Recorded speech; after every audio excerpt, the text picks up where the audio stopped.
দর্শক, বিশ্বকাপের খবরের কাগজের বিশেষ আয়োজন কিক অফে আপনাদের সকলকে স্বাগত জানাচ্ছি। আজ রাত 1টায় মুখোমুখি হচ্ছে ইউরোপের দুটি দেশ, স্পেন এবং বেলজিয়াম। জানেন যে দুটি দেশেই বিশ্বকাপের মঞ্চে বেশ পারদর্শী, তাদের লড়াইটি বেশ জমজমাট হয়ে উঠবে। আমরা সবসময় জানি স্পেনের মিডফিল্ড খুবই ভালো, এবং সেক্ষেত্রে যদি বেলজিয়ামের কথা বলি, কি বলবেন? আসলে দেখেন, বেলজিয়াম এবং স্পেন দুজনই কিন্তু দুর্দান্ত খেলছে বিশ্বকাপে, এবং দুটি শক্তিশালী দল কিন্তু কোয়ার্টার ফাইনাল খেলছে, এবং কোয়ার্টার ফাইনালে যারা খেলে তারাই কিন্তু আসলে দুর্দান্ত খেলেই আসে। এবং এই দুটি দল কিন্তু প্রথম পর্ব থেকেই দারুণভাবে খেলে চলেছে। বিশেষ করে স্পেন যদি বলেন আপনি, স্পেন কিন্তু এই মুহূর্তে একমাত্র দল এবারে বিশ্বকাপে যে কিন্তু কোনো গোল খায়নি। তার মানে তাদের রক্ষণভাগ অসাধারণ খেলছে। এবং বিশেষ করে আপনি মিডফিল্ডের কথা বলছিলেন, মিডফিল্ডে গ্যাভি, পেদ্রি বা রদ্রির মতো প্লেয়াররা খেলছেন যারা বিশ্ব মাতানো প্লেয়ার। তেমনিভাবে তাদের আক্রমণ ভাগ যদি আপনি দেখেন, যে লামিল ইয়ামাল, ফেরেন তোরেস, কিংবা ধরেন ওয়ারজাবাল, এবং গত ম্যাচে আমরা দেখেন শক্তিশালী পর্তুগালের সাথে কিন্তু মেরিল মিকালো, সেও কিন্তু একটি গোল করলো। যদি বলি যে স্পেনের দলটিতে আসলে তরুণ ফুটবলার দিয়ে ভর্তি, মানে তাদের যে শক্তিমত্তা, তাদের যে কৌশল, সেটি কিন্তু একটি বেলজিয়ামের জন্য চিন্তার বিষয়। আরেকটি বিষয় যদি বলি, যে সবসময় জানি যে বেলজিয়ামের কাছে যখনই বল যায় তখন কিন্তু তারা একদম খেলার মোড় পাল্টে ফেলে।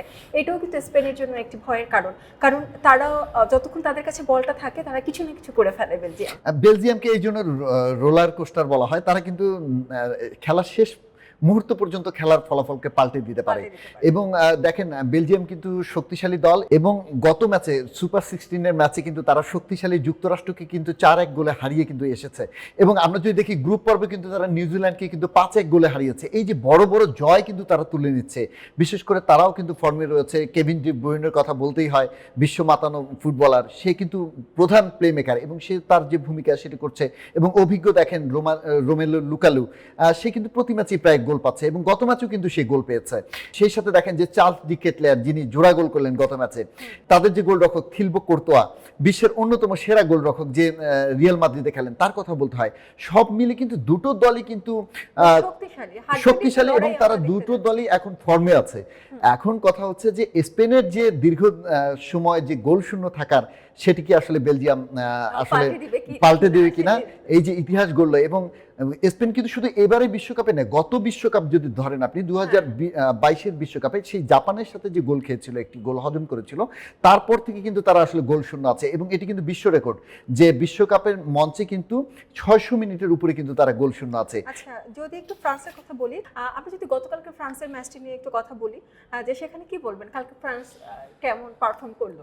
এক কথায় বলবো যে দুর্দান্ত। এবং এই ফ্রান্সের কিন্তু প্রত্যাশা সকলেই করছিলেন, কারণ ফ্রান্স কিন্তু শুরু থেকে শিরোপার প্রত্যাশা নিয়ে এসেছে, এবং তারা কিন্তু গ্রুপ পর্বের ম্যাচ থেকে কিন্তু তাদের যে অসাধারণ নৈপুণ্য সেটি কিন্তু দেখিয়ে চলেছে। এবং তারা কিন্তু মরক্কোর মতো শক্তিশালী দলকে কিন্তু কোনো রকম পাত্তা দেয়নি, এবং শুরু থেকে একের পর এক আক্রমণ করে গেছে। এবং যদিও গতকাল কিন্তু ইয়াসিন বুনো কিন্তু একদম দেয়াল হয়ে দাঁড়িয়েছিল, এবং একের পর এক কিন্তু গোল সেভ করে কিন্তু মরক্কোকে খেলায় রেখেছিল।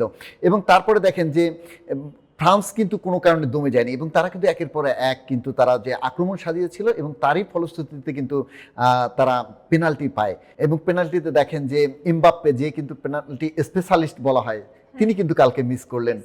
এবং এরপরে কিন্তু দেখেন যে ফ্রান্স কিন্তু দমে যায়নি, তাদের যে আক্রমণের গতি সেটা আরও বাড়িয়ে দেয়। এবং তারপরে কিন্তু দেখেন এমবাপ্পের সেই অসাধারণ গোল। বড় প্লেয়ারদের কিন্তু এই যে তাদের কামব্যাক, সে কিন্তু ভেঙে পড়েনি, এবং সে কিন্তু এই এতজনের মধ্যে থেকে 4-5 জনের মধ্যে থেকে কিন্তু আচমকা শটের যে গোলটি করলেন, এটি অন্যতম সেরা একটি গোল বলা চলে। এবং তারপরে দেখেন তিনি কিন্তু দেমবেলের যে দৌড়ে যে শেষ পেরেকটি ঠুকলেন তিনি, সেই গোলটির কিন্তু উৎস হলেন এমবাপ্পে, অ্যাসিস্ট করলেন। এবং এটা নিয়ে কিন্তু এমবাপ্পের গোল সংখ্যা হলো 8টি, এবং অ্যাসিস্ট কিন্তু 3টি। এই জন্য কিন্তু তিনি লিওনেল মেসিকে ছাড়িয়ে কিন্তু তিনি গোল্ডেন বুটের দাবিদার হিসেবে কিন্তু শীর্ষে অবস্থান করছেন। কালকে ফ্রান্সের ম্যাচের মতো আজকে স্পেনের ম্যাচেও কিন্তু দর্শকদের চোখ থাকবে। প্রেডিকশন কি বলে? দেখেন, বিশ্বকাপে কোয়ার্টার ফাইনাল ম্যাচ কিন্তু আসলে প্রেডিকশন করা খুবই কঠিন। আর তার মধ্যে যদি স্পেন এবং বেলজিয়ামের মতো দল খেলে, তারপর হাড্ডাহাড্ডি লড়াই হয়, এবং দুটো দলই যখন আসলে ম্যাচ উইনার প্লেয়ার, একাধিক প্লেয়ার রয়েছে, এবং বিশ্ব মাতাচ্ছে তারা, তারপরে বলা যায় যে স্পেন যেহেতু কোনো গোল খায়নি, এবং তাদের যে রক্ষণ ভাগ থেকে শুরু করে আক্রমণ ভাগের যে ধার এবং মধ্যমাঠের যে শক্তি, তাদের ফেভারেই যাওয়ার সম্ভাবনা বেশি।